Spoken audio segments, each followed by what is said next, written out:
Hey guys, Kyle here. So, just before the show starts, I wanted to mention our Patreon. You can pay us $1 a month as a thank you, as a tip. You can pay $2 a month to get access to one of our bonus content shows, episodes 2 days early, and a secret Discord chat where all of our Patreon donors get to go and hang out and talk with us directly. Then there's a $5 tier that you can donate to get access to a whole bunch more content. We have multiple bonus episodes on there. So please check it out. Patreon.com/itgetsweird. We don't advertise, we don't make money. So check it out and throw us some money if you think that would be good. Thanks.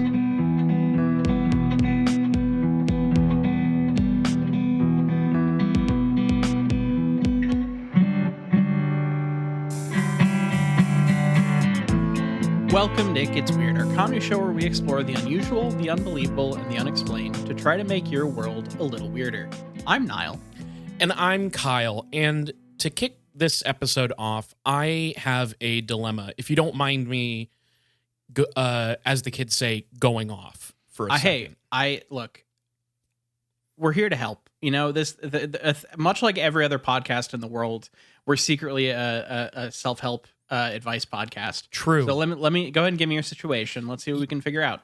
Yeah, I mean, like the parasocial thing, like that's there to help you.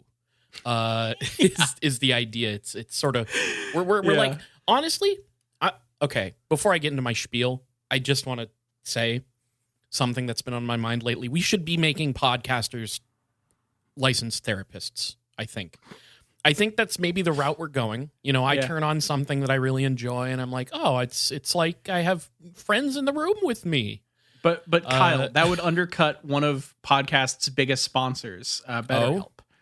I mean, well, maybe we could get or make it in collaboration for a partnership. I'm taking my hands and I'm crossing them, and it could become a sort of holy union between Kyle? Podcasters. Yeah.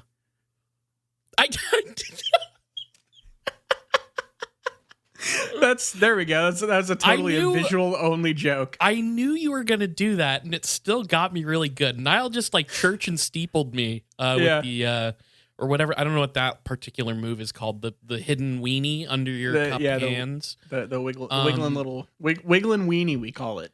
Yeah. God, the next bit I'm gonna get into is not gonna top that. So no, I've had a lot on my mind lately. I've done a lot of soul searching, and I guess just and I'm curious. I'd love your earnest opinion. You know, you can you can be completely honest with me about this. I hope you will be. You usually are. I've been thinking a lot. I've been reading a lot of news. I've been reading a lot of information, like data online, and god damn it, I'm just on the fence, not sure who I'm gonna vote for. I honestly, Kyle, I think that at this point it might be, I don't know how to tell you this, but you're a little late. I know the indecision 2024. I don't think anyone's using that. That's a new thing that we just created. Went on a little too long. Right. Okay. For you to actually to make your voice heard. You're telling me this for the first time. This is the first I'm hearing about this. Yeah. I'm sorry. I'm sorry you couldn't hear this from a supernatural meme. But the election has already kind of happened. God damn it. I was gonna vote for the lady who's a daughter of like a prominent Marxist scholar. I forget her name, but I guess it's too late. Anyways, yeah, a little bit late. That's that. Who cares? What the hell are you bringing to the table this week, Niall? I cannot wait to find out. I really I wish that somehow, I guess, I think we are talking about something a little bit related to politicians this week. So that was a good segue. Because Kyle, I want to talk to you today about devil monkeys. Okay. Now, devil monkeys is the cryptid wiki page that I always click on, but never actually do a deep dive on. I'm glad that you haven't done a deep dive on it, because then I wouldn't have been able to use this that I picked up at Mothman Festival No like 5 years shit. ago. Yo, that looks Yeah. awesome. Niall's got a cool devil monkey book that's all red with Yeah. some black and white photograph on the front of something. I'm sure you'll be able to elucidate that. Yeah, this is Um, it's actually kind of funny what that actually is, because this guy's thing. I got this at Mothman Festival, and funnily enough, the author George Dudding, uh, lives near Point Pleasant, okay. and in doing so tends to have a thing where he tries to relate basically everything to Point Pleasant when it comes to cryptids and like spooky stuff, because Okay. one of his big theories is that Point Pleasant is like a A kind of ground nexus. zero for nexus for Yeah. activity of Is different it kinds, you know? is it like of a paranormal nature where it like ley line type shit, like a confluence of parent like energies? Is that the idea? He doesn't get that specific in his like, it just basically is, there's, you know, when you look into it, every cryptid can be found Okay, so in Point Pleasant, West Virginia, it's and UFOs and all of that kind of stuff. relating all these things to one particular idea, and then also somehow managing to be non-specific about, certain things. It's the missing 411 method, and I think that sells. What's Yeah, his name? That asshole who sure. runs missing Uh, 411. I always forget. But what I love is at the back here. This was at the time I bought it. Other books by him is like Oh fucking fuck. 11-point font, Hey, the entire page.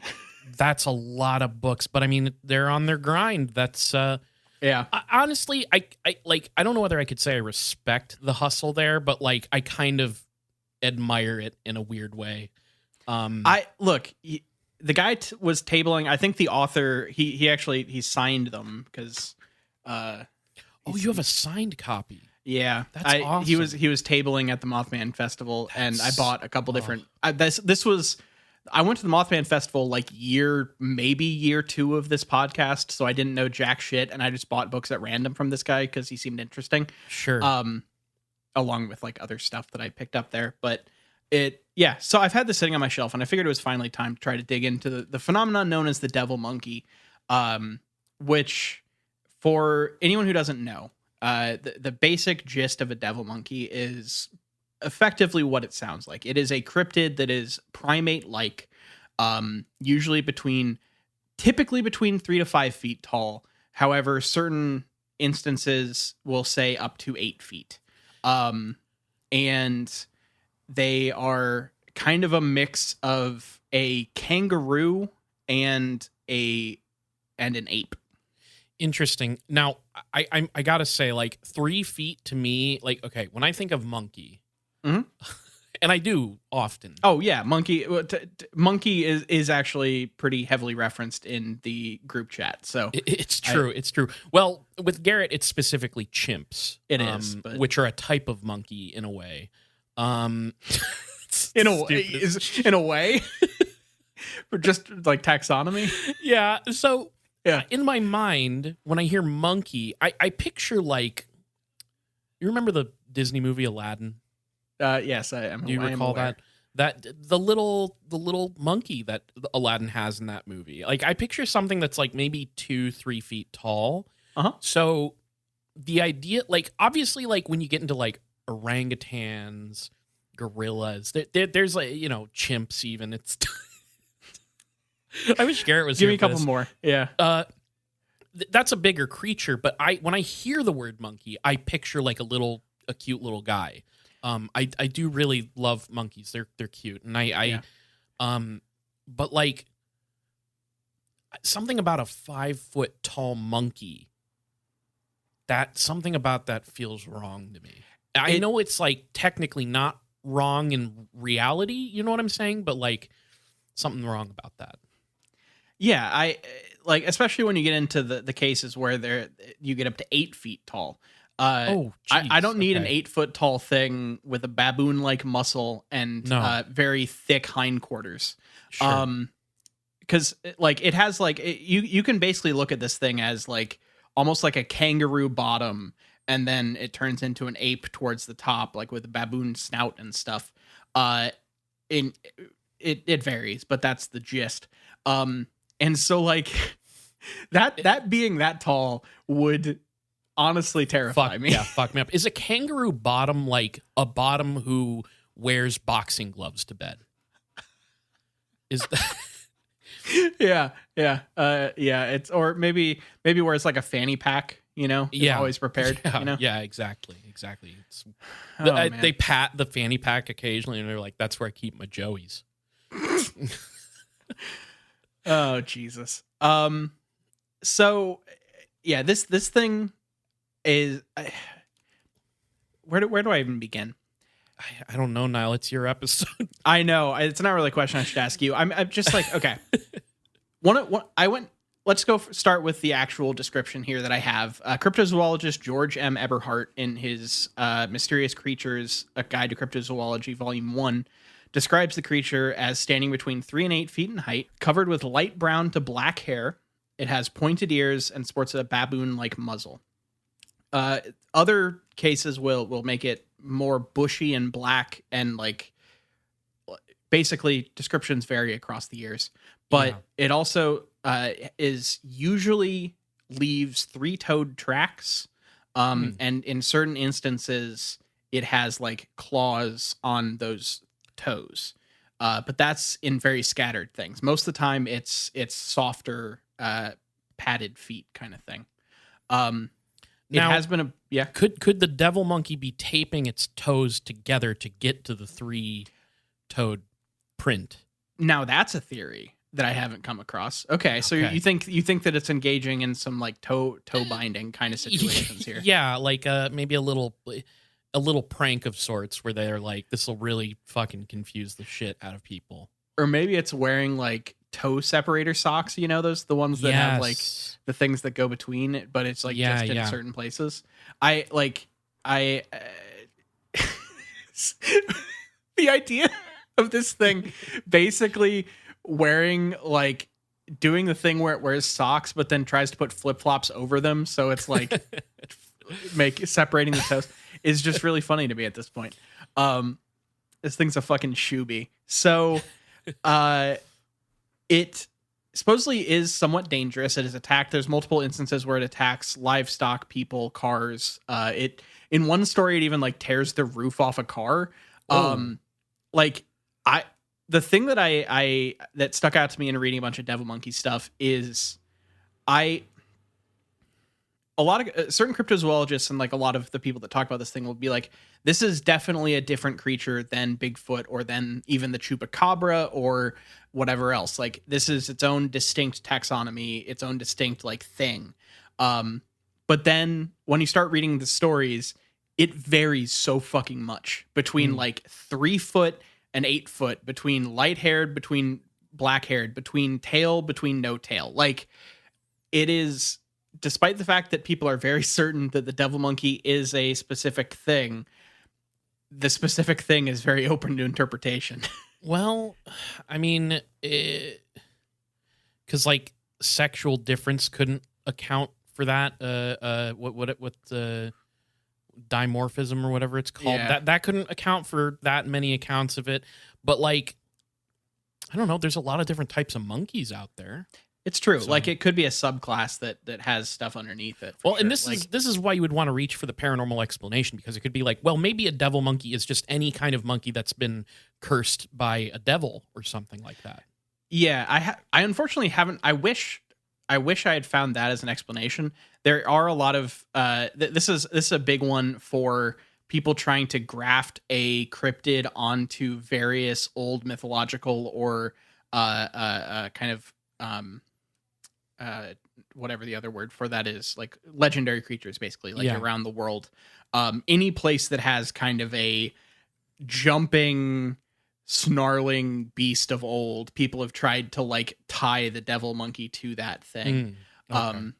So like some it's tied to like some people have tried to like link it to some various of the indigenous people in Canada's like beasts that they talk about in their legends and stuff. Like it's that kind of thing. Yeah. So also this thing supposedly does do a lot of hooting and screaming and whistling. It makes a lot of noises.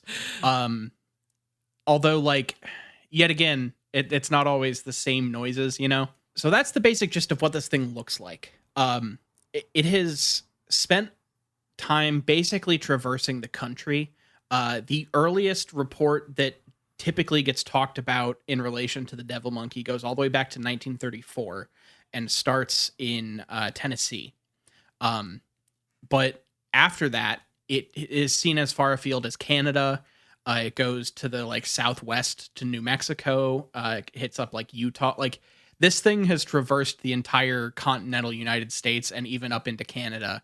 And there are even people who think that there's a creature in England that I am saving for a different episode that is actually a devil monkey. So like this is a big one for people trying to lump other things into this overarching category as well. So it can't be just one thing. Like if we're treating this as an actual creature, like it has to be multiple different creatures.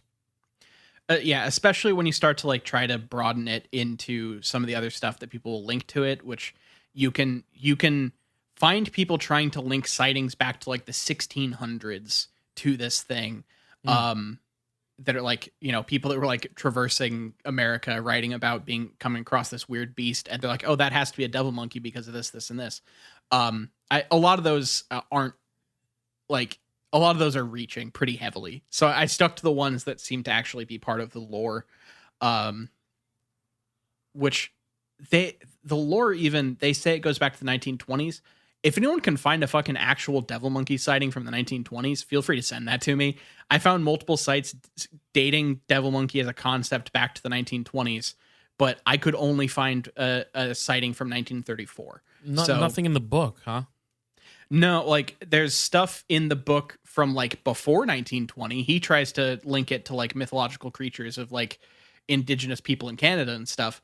And various like other of those kind of belief type creatures, but I didn't find anything from 1920. Okay, no recorded sighting. Got it. Yeah.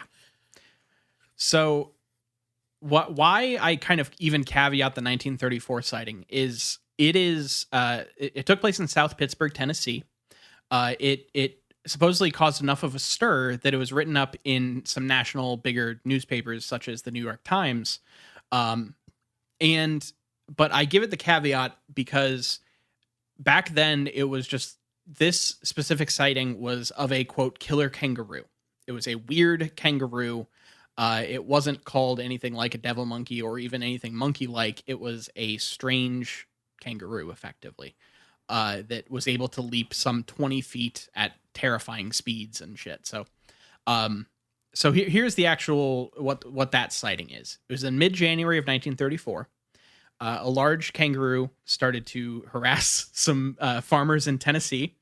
It supposedly was reported to have killed and partially devoured several German police dogs, geese, and ducks. God. So this thing was attacking a lot of animals around the area. Reverend W.J. Hancock saw the animal and described it as being fast as lightning and looking like a giant kangaroo as it ran and leapt across a field. Another witness named Frank Cobb came upon more evidence of the kangaroo's activities, namely the head and shoulders of a large German shepherd. Jesus. Well, that's dog kill count 1. Yeah, we're starting on. We're starting off with the main animal death here. There's some stuff later, but it's more vague. When I finally get a website up and running for our show, you know how like old websites used to have like numbers for like how many people visited the page? Yeah. I'm going to put that for how many dog deaths have occurred on the show. Dog death count in the bottom left corner. We would really have to maybe figure that out, because I honestly, if anyone wants to go through the archives and give us a number, I'm all for it. Yeah, I mean, people seem to like, binging through we've had people tell us that they like binging through the show. I'm not going to do that. But feel free to let us know how many dogs have died in these stories. Yeah. I binge podcasts all the time and I love it. I just don't know if I could binge my own voice. No. Um, so yeah, basically, eventually the townsfolk were able to track this killer kangaroo to a mountainside cave where finally its footprints disappeared, and so there was no actual ending to this. It just came into town, killed some dogs, some ducks, and some geese. Was tracked to a cave where it got away, and then supposedly it like there were some scattered sightings. There were a lot less concrete after that. Like people would be like other people saw it terrorizing the countryside or whatever. But that was the main sighting. There are people that try to set up this whole thing as a newspaper hoax, but I tried to look into that a little bit and I couldn't get a real definitive answer. A lot of places a lot of the people that try to set it up as a hoax, say it's a hoax, reference a guy who wasn't like actually a correspondent at that time. Like the name, it doesn't quite line up, but I also, it still very well could be a hoax. I just don't know. It's really hard to verify that stuff if someone hasn't done all the legwork for like a random newspaper story from 1934. But yeah. But the big things there that kind of get started and thrown into the lore are that it is able to leap. It's very fast. And it is killing animals. Like those are all things that kind of get talked about as part of the devil monkey lore. So we then move on to 1959, when the first sighting that doesn't like, this is one of the earliest ones that is purely talked about as a devil monkey sighting. This is like the killer kangaroo thing is kind of added on after the fact, and people have kind of gone back and kind of roped that in. This is where like a lot of the true devil monkey stuff really begins. And this sighting comes from cryptozoologist Chad Arment, who talks about several devil monkey sightings in an article that he wrote for the North American Biofortean Review. So this moves us into Virginia as well. So we go from Tennessee to Virginia, in Saltville. A Virginian woman named Paulette Boyd, along with her parents, were attacked by what appeared to be a large monkey. It came up out of a ditch as their car drove past and slammed into the passenger window, leaving a deep scratch in the paint. Paulette's mother, who was sitting in the passenger seat, described the creature as, quote, having light taffy-colored hair with a white blaze down its neck and underbelly. It stood on two large, well-muscled black legs and had shorter front legs or arms. So it's like... I just want to quickly point out, that description is very kangaroo-like. I was going to say, that sounds like a kangaroo to me. It really, like, you could totally look at this as Phantom Kangaroo episode part 2, because straight up while doing research on this episode, that sighting of a kangaroo attacking police cops in a Chicago alleyway got cited as a possible devil monkey sighting. I mean, this is like an era where like maybe these people are just not. Why would they be exposed to a kangaroo? Yeah, at this period in time, and you know, if one escapes from like a zoo or something, you know, it would be terrifying.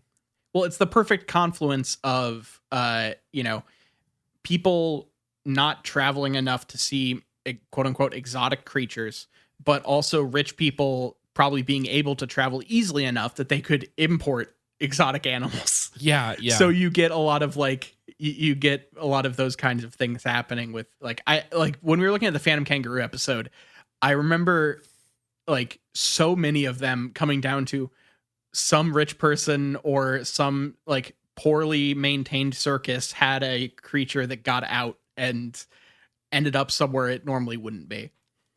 God, you ever see that? I mean, I've seen videos of kangaroos. I've never like seen one in person, but they are intimidating creatures. I mean, there's the infamous one with the like kangaroo that looks like they're fucking yoked to shit. I think like standing outside of somebody's car. And then of course there's the one where the guy fucking slogs a kangaroo. And that's like most of my exposure to kangaroos. That and like, you know, TV and movies. Yeah, like cartoons and stuff have. Yeah, I don't think I might have seen a kangaroo in a zoo, but I've never like without some method of control I've been around one. You know? Yeah. When's the last time you went to a fucking zoo?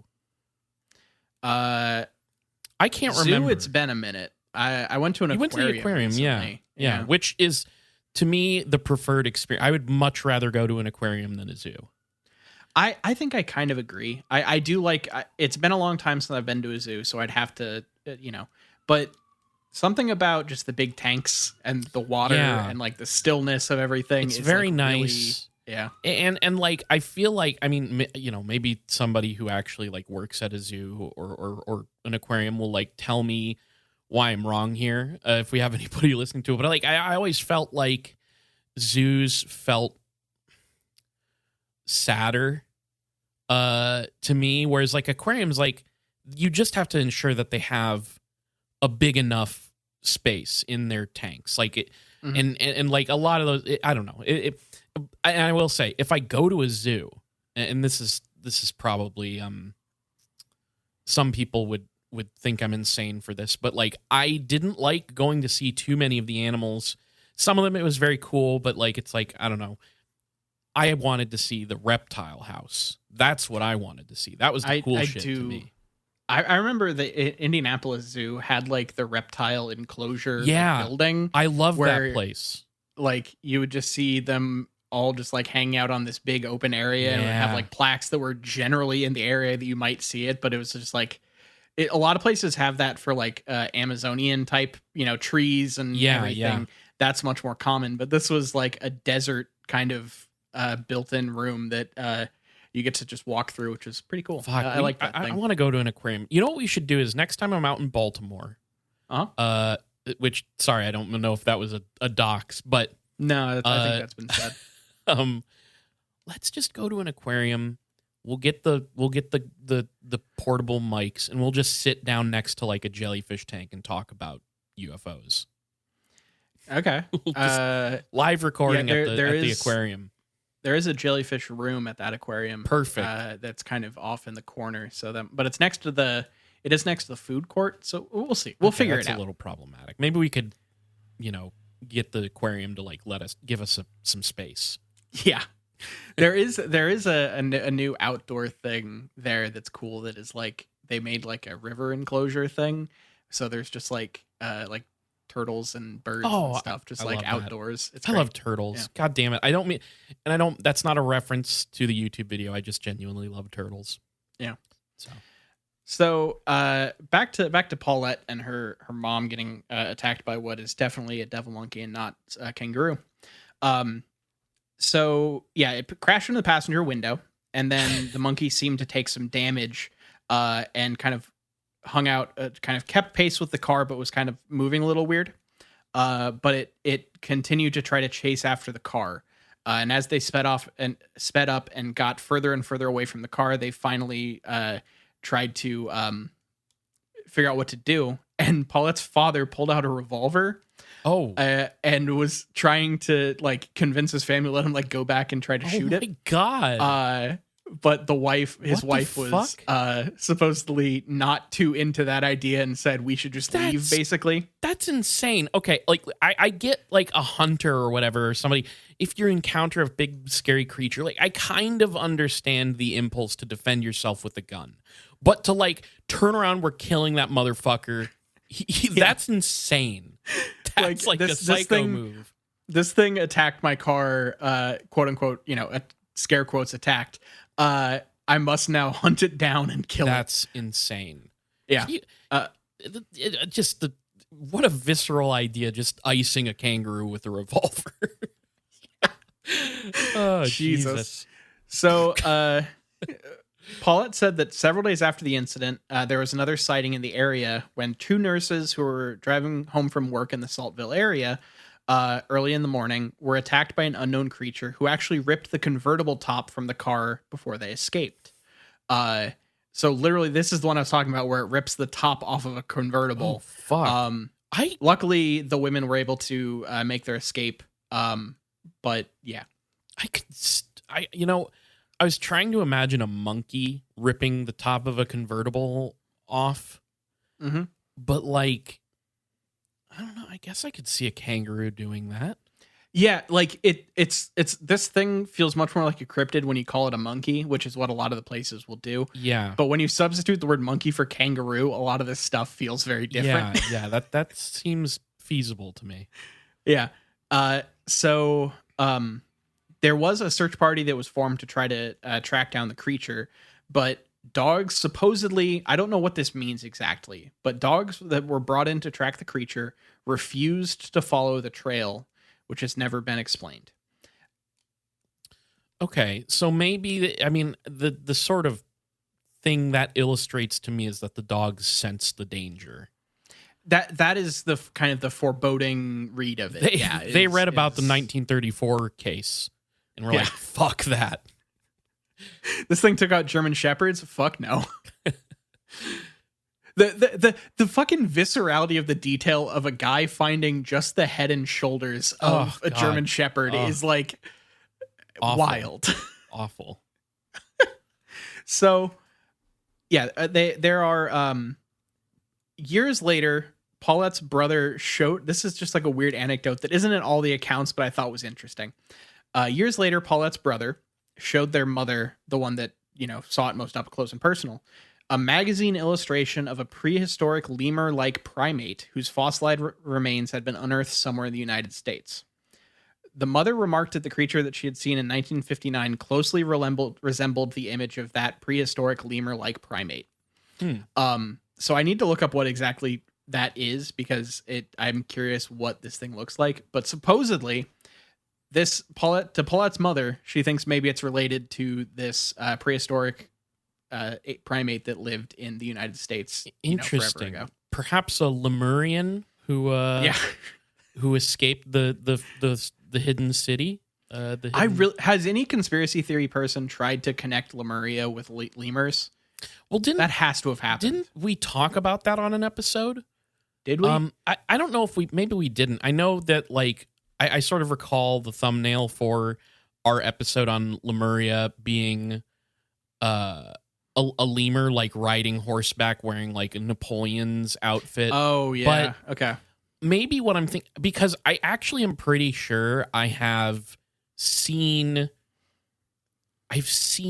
or heard somebody relate Lemuria to lemurs. I'm pretty sure maybe outside of our episode too. I think it's a thing. It very well could have happened. I also we talk about so many things. It's true.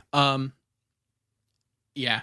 So this thing continues to have sightings. Like I have sightings going all the way up to like 2012. Oh, like good. This thing is basically seen from, I would say 1959, at least a couple times every 10 years until the 2010s. I don't know if there's any like 2020 sightings yet. I haven't dug. I really should dig into that and see if there was has anyone seen a fucking devil monkey in the last year? I would love to know because I haven't. So the next sighting takes place in 1969, and we move on to British Columbia. And this one got brought up. There was some quote esteemed mystery ape researchers, Renee Dunedin and John Green. What? Can you say that one more time? They're referred to as esteemed mystery ape researchers. Okay, I see. I thought that my brain first thought it was like the researchers are mysterious, but they're about apes. Oh, but I see it's about apes that are mysterious and they're researchers. Correct. I mean, they're cryptozoologists. Like, let's effectively call a spade a spade. And something that I think our good friend of the show, Garrett, aspires to all the time. I think Garrett needs a bottom third on a TV head documentary that just says esteemed mystery ape researcher. Yes. Or chimp. Actually, it should probably be chimp researcher. researcher. Yeah. All right. So, this was kind of them looking into some reports that took place. You'll find a lot of these reports in John Green's book, or John Willison Green, as I believe he's referred to most places, in his 1970 book, Year of the Sasquatch. Now, these are a couple sightings that they were looking into as possible Bigfoot sightings, but you'll start to look into see that there are some things that are a little different than a lot of Bigfoot sightings that track with being more devil monkey-ish. So they've been kind of reclaimed from the Sasquatch lore.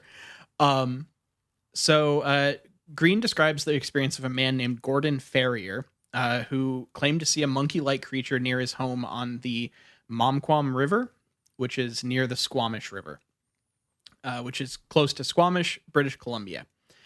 In June of 1969, he saw this thing one morning when he was standing in a ditch across the road from his home.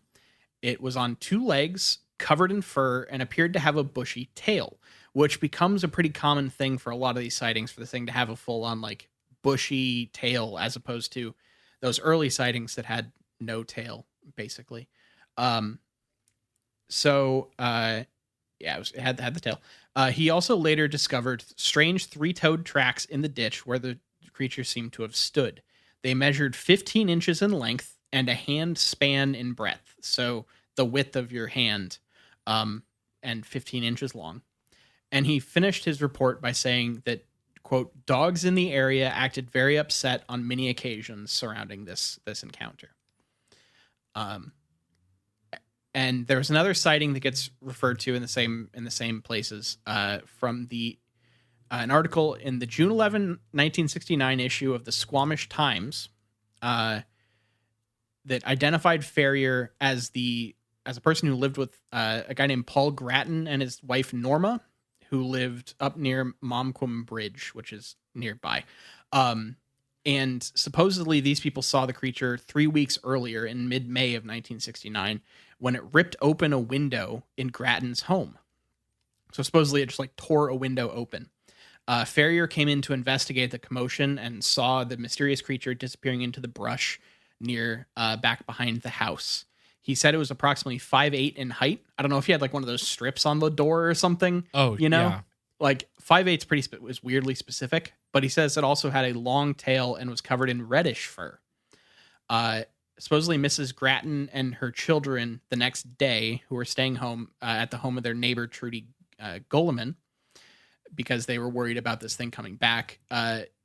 They came back to the house. The creature came back to their house while they were gone. It supposedly came in through the window that it had torn open and left just a pile of moss on the floor before leaving. What the fuck? It all continues about a week later, when at about 6:15 in the morning, Gordon Ferrier looked up from the Grattan's dining room window and saw the same creature he had spotted before, standing in a bush across from the house. He described it as having small pointed ears, reddish hair, and a pushed-in face like a Pekingese dog. And it also walked on its two hind legs. He called to Paul Grattan, who came in just in time to see a long tail and a shock of reddish hair disappear into the bush. The two men then went outside to try to investigate and found tracks that seemed to lead them to believe the creature weighed approximately 300 pounds. They tried to report this incident to the Mounties, who came and took plaster casts of these footprints before destroying the originals with a rake. I don't know why they destroyed they went over with the dirt with a rake. That seems strange.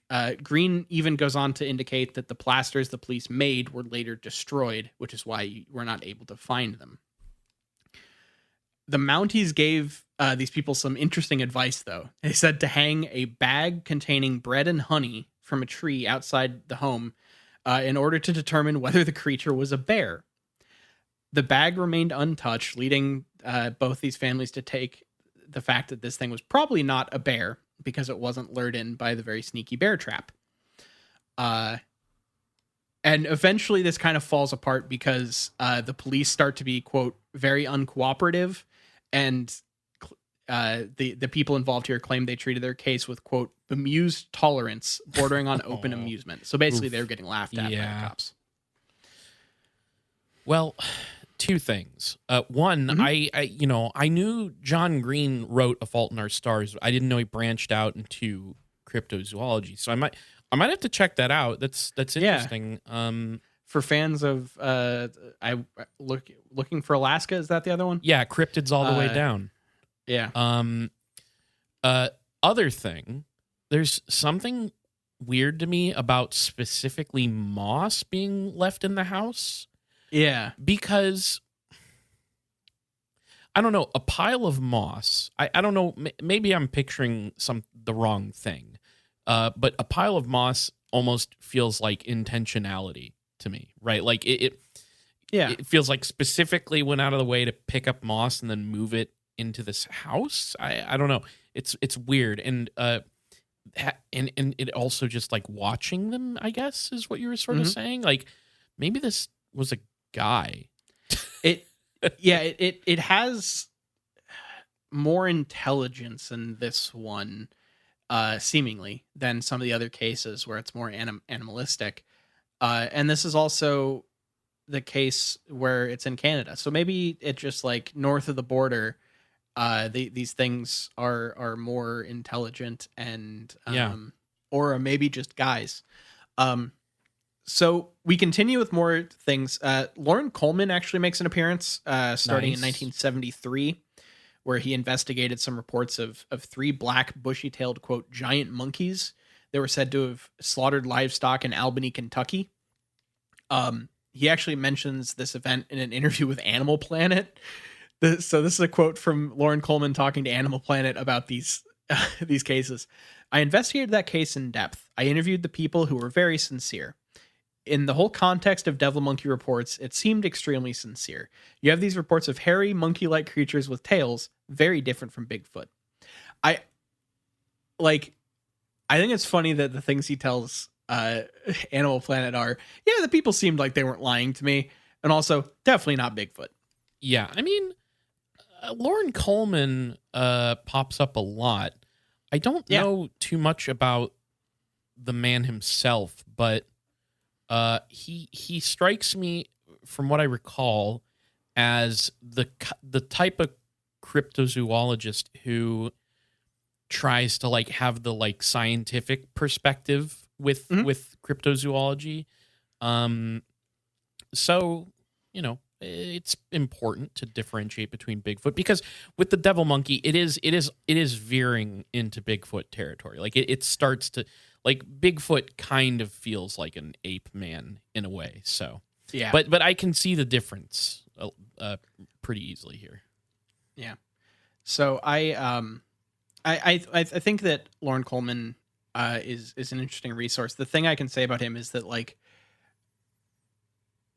I see a lot. I don't see him fully discounting a lot of things. It seems like if he can't say for certain, he says, "Yeah, it probably maybe is," and leaves it at that, which I can kind of respect to a degree. Like he's not too into giving full on certain answers when he doesn't feel like they exist. Hard to give certain answers when so much of this shit is speculative.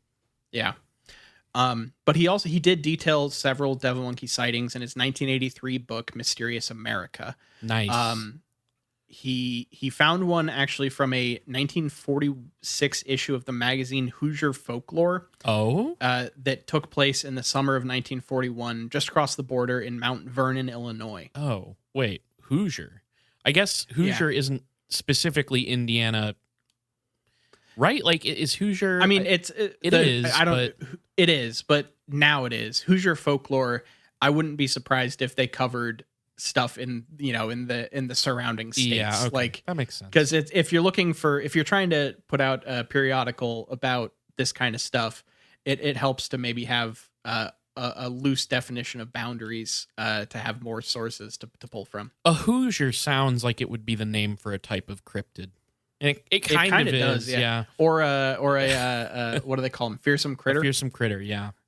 Yeah. So, yeah, Mount Vernon, Illinois. A preacher who was out hunting squirrels near Gum Creek, who That's Coleman pathetic. identified as hunting squirrels. What, he was hunting squirrels? Yeah, that's fucking pathetic, but go ahead. I don't remember when this was, but there's the really infamous squirrel war where, like, where, like, people were getting paid to, and like, kids were being trained to, like, kill a bunch of squirrels. I think that was in California, though.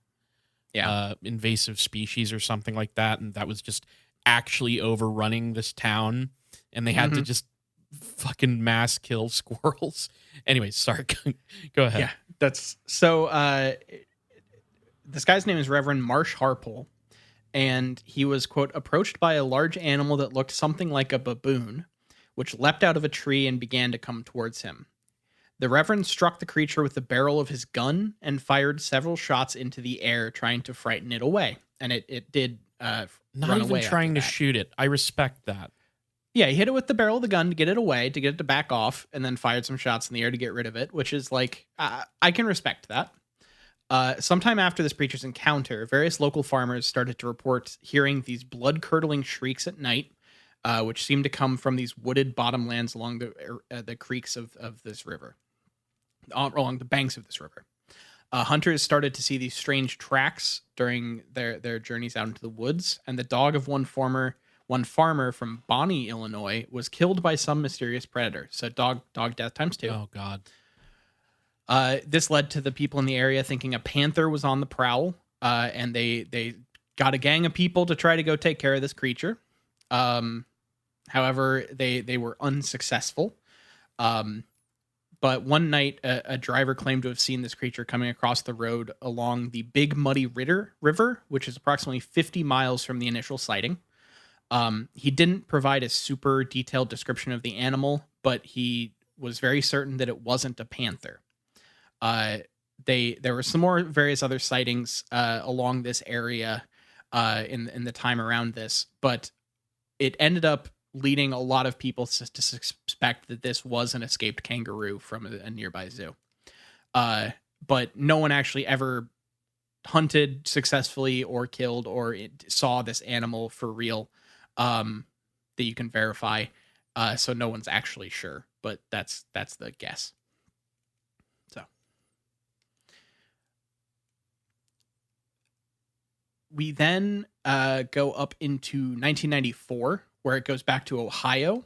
I'm not going to go super deep on all of these because it just kind of bounces around from here on out. But this one is a bit taller. It's like 6 foot tall. They say the person that saw this thing described it almost as cat-like, with like a long, thin tail as opposed to bushy. And it also had a very thin torso of like that of a very thin man. And its head resembled a large monkey, but with a pointed beard. So yet again, we're in the 90s, and this thing's the form of this thing has changed pretty heavily. Yeah, again. now I'm picturing a 6 foot tall macaque, and I'm a little scared.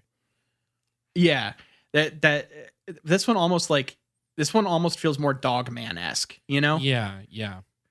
But the next like really interesting one comes from 1996, because a woman named Barbara Mullins, who was in Louisiana, was driving on Highway 12 when she saw this thing on the side of the road that seemed to be a carcass of what she initially thought was a dog. But then she started to see its, quote, baboon-like features. So she actually looked up and took some pictures of this carcass. This is the one that I've seen, by the way. Yeah. So this one, you've seen the pictures then. Look, not to take the wind out of Barb's sails here, but I don't see this and immediately think, oh, that's some heretofore unknown creature. Yeah. I mean, it's sad. I don't like seeing roadkill. But it doesn't really inspire the devil monkey in me, you know? No, no, definitely not. That's one of the sort of subsets of cryptozoology that I kind of hate to be fair, we talked about dead whales, but like there's like an aspect of cryptozoology of like people analyzing roadkill where it's like, this is just an animal in a really fucked up state. And yes, it looks weird, but like the one that I always think of is there's the one that supposedly washed up near Montauk, where Montauk Monster. That like there's a number of explanations for it, but it's just like, God, you're just looking at a photo of a dead animal trying to analyze and it. a lot of times waterlogged. It's not. Yeah. So it then we then bounce around a couple different places. It goes back to Ohio in 1997, where it's back to being 3 to 4 feet tall and gray with large dark eyes and rounded ears that go above its head, along with really long arms now and a short tail.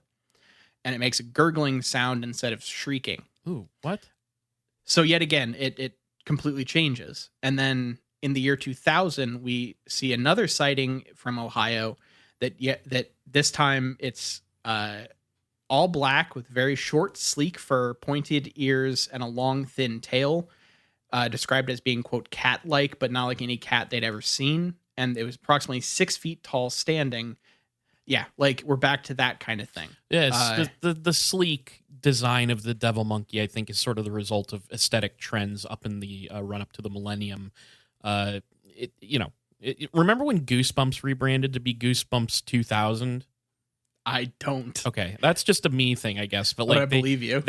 I remember the artwork becoming like different and sort of sleeker, and the books were the design of like the borders around the books being sort of like this sharper, sleeker thing. Anyways, I don't know. That's what I'm picturing is happening to the devil monkey. Yeah, I was thinking of the way Godzilla has, not to go back to that from our bonus episode, but the newer Godzilla, like all the American Godzilla movies continue to make Godzilla like thinner around the waist every time. Oh, really? So like it eventually we're just gonna have like a fucking corset on Godzilla. It seems like. And this is why I'm glad I haven't watched the American Godzillas, because my Godzilla has a plump ass. You shared an image to our group chat with Jules and Garrett and those people of a plump-assed Godzilla. I mean, yeah, Godzilla's like bottom heavy, but he's certainly a top. So we then move on to 2001, where it takes a trip to New Hampshire, I guess, where it was seen approximately 9 times over a 2-week period. But then the reports just suddenly stopped after that. It was reported as looking like a large primate with a dog-like muzzle, prominent claws, very sharp teeth, and dark reddish-brown coat of shaggy hair. It would be interesting to try to look at all of these sightings and just guess what animal people saw instead. Yeah. Because I think there are like 4 different animals that you could try to, I was thinking the same for these thing, various things. And then the most recent one that I saw was something. This is the first one that feels like it was actually just staged to me. In Chicago in January of 2006, an unnamed witness claimed that he had come home to find a devil-like creature attacking his family Labrador. He described it as an unusual combination of a monkey, wolf, and devil with long fangs, a monkey-like tail, and extremely bright glowing eyes. There supposedly even isn't a photograph of this incident. But everyone that I was looking at that had seen the photographs of this incident and everything were just like, the dog didn't really seem to be in distress in the photo, and like it looks like someone was just like playing with the dog and someone took a photo. Like it really feels like someone just was like bored and took a photo and tried to like make a thing out of it. Yeah. Do any idea if this story has any relation to the Whole House devil baby? Could God, be the devil baby put a curse on somebody's dog. Devil baby eats a boy. Maybe the devil baby came to get its devil monkey dog in the why doesn't maybe the devil baby could have a devil monkey pet? We don't know. Yeah. So those are like all the main sightings that I've seen. There you can like I said, there's tendrils that you can try to wrap in so many other things depending on what you want to. Like I found like 4 other cryptids that people are like, yeah, this one, people think this one also sounds like the devil monkey. So there might be like a devil monkey adjacent other cryptids episode coming at some point. Cause I kind of want to talk about one of them that I really liked called the Belk Road Booger. I think I've seen this name. Yeah. But one thing I wanted to note was I did an episode on episode 216 about the Enfield horror. Yeah. There are people that say that the Enfield horror is actually a devil monkey and that its whole like tripod description was a misattribution of a quote, and it was supposed to be three-toed.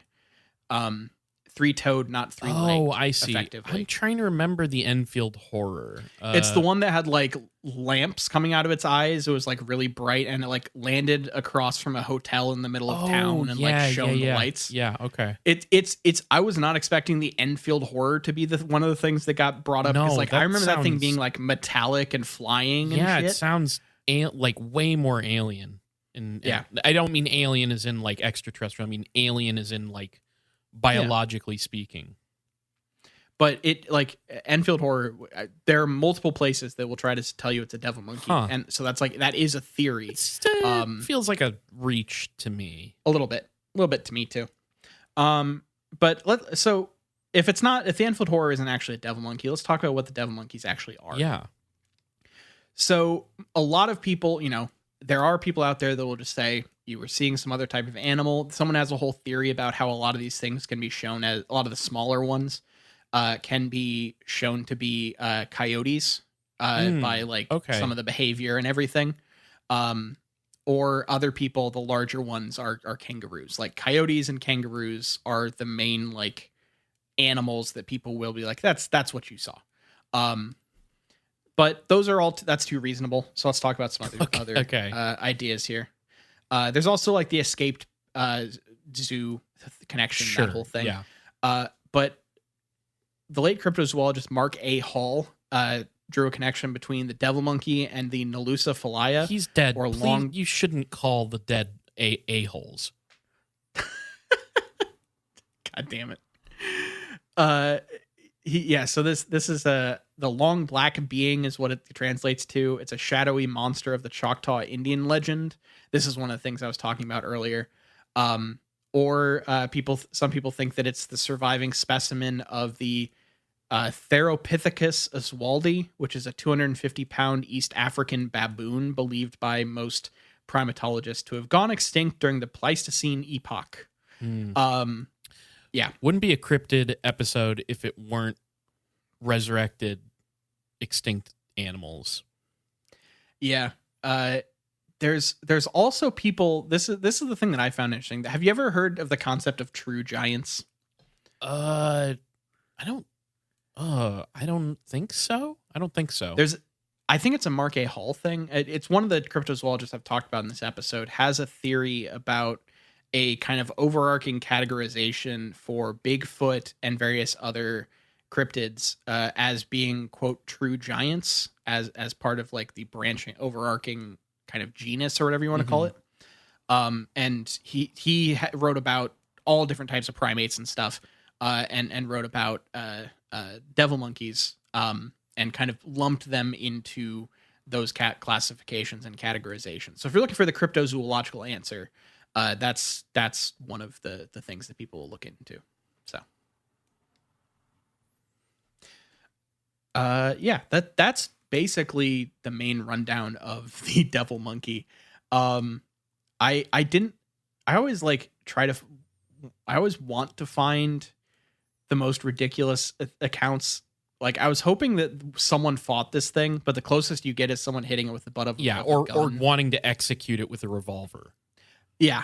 But no one got into a straight tussle with this thing, unfortunately. Probably for the best. Yeah. It probably wouldn't have gone well. So I guess that brings us to a big question if you're ready. Yeah, sure. I did want to say, yeah, Go ahead. I actually was recently looking into the Monkey Man. Have you seen the Monkey Man before? I believe I have. You could, if you were to revisit this episode, I would say take a look at the Monkey Man. I want to say it was in India, and it might have that did come up. Yeah, okay, it did. I was going to say that was one I was surprised didn't get lumped in there, but that makes perfect sense. So if you revisit that, check that one out. I don't want to like spoil it, but like when I read about it, I was like, I think this is just a big monkey for real. Yeah.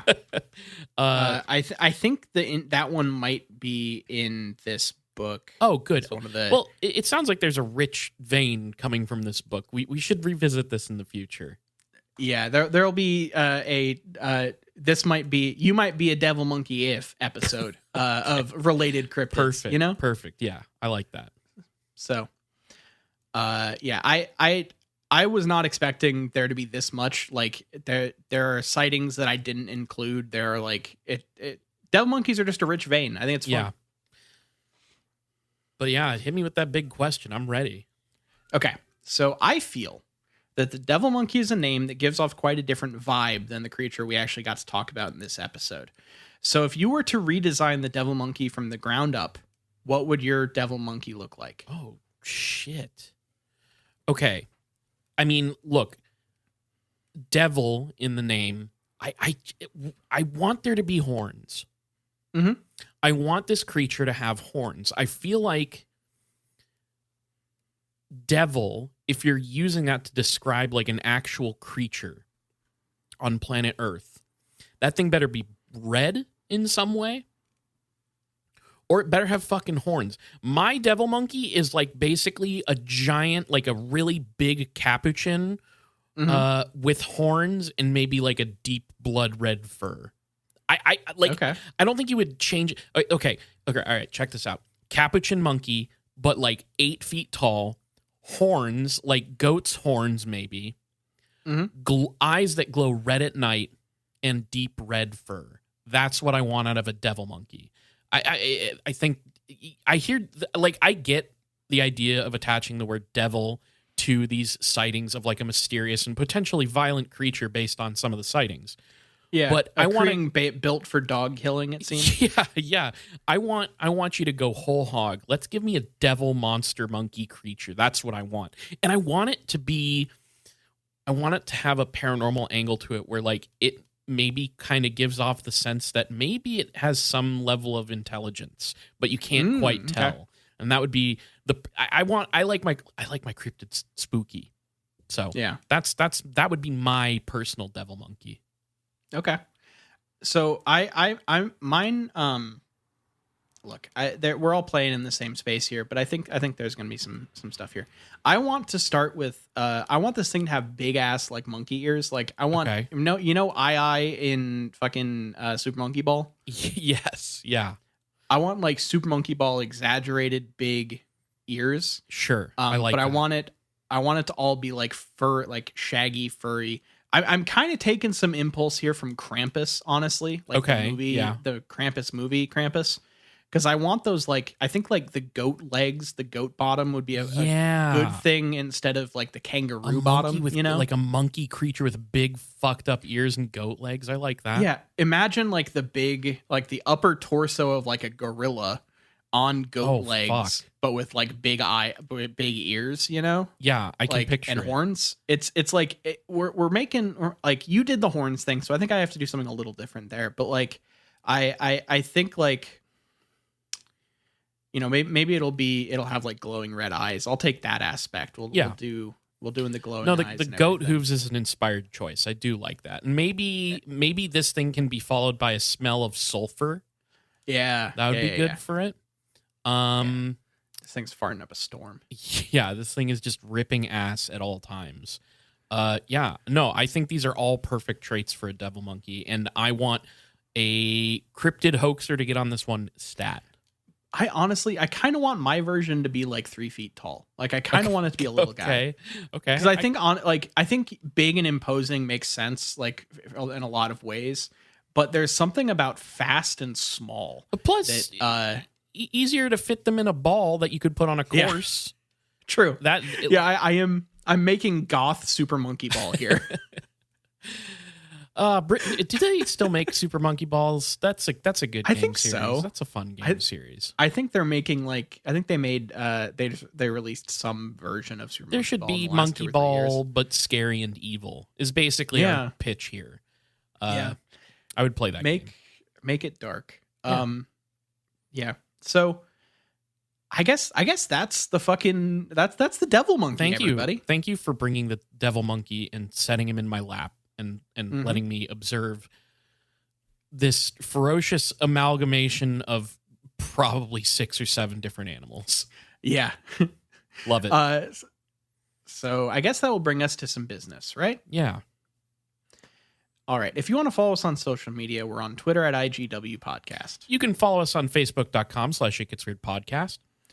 And we're on all your favorite podcatchers. If you listen to podcasts somewhere, look up It Gets Weird, and we're almost certainly there. I also, I should mention we're on Blue Sky now. I mean, I realize the platform's not especially popular yet, but It Gets Weird.bluesky.social or whatever. That's us. So I got to snag It Gets Weird before anybody else did, and I was pretty happy about that. So If you have a Blue Sky account, check us out there, because honestly, for my mental health, I want to phase Twitter out of my life. It's terrible. It's bad. Twitch.tv/itgetsweird, where we play games. I took this last weekend off because a bunch of shit has been going on in my life. It's been a busy couple weeks here.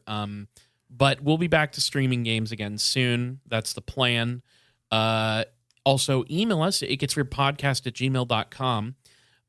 Been a while since we got a nice story in our inbox. So if anybody wants to hit us up, especially if you haven't emailed us before. Not that I don't love getting emails from, the consummate viewers that we love here, but I would love to hear more stories from people who have had strange experiences or encounters with the paranormal, UFOs, whatever. Let us know. We'd love to hear it. Just let us know how to address you on the show, and we may read it out loud. But here's the most important thing, Niall. Patreon.com/itgetsweird. This is how you support us. This is the way that we keep the lights on over here. This is the way that we occasionally get to upgrade our setup, maybe once a year, a little bit or so. We, I feel like I haven't mentioned in a while, but like I have this nice mic. Niall and I have this nice remote setup now. I got a webcam. You guys paid for my webcam. Yeah, we wouldn't have had this setup if it weren't for people supporting us on Patreon. So, first of all, thank you so much for supporting us on Patreon. We made a point to never advertise to you, but we will shill our own Patreon to you. So please check it out. $1 tier, that's just a tip. You're just saying, hey, like the show, here's $1. $2 tier, though, you start getting some bonus content.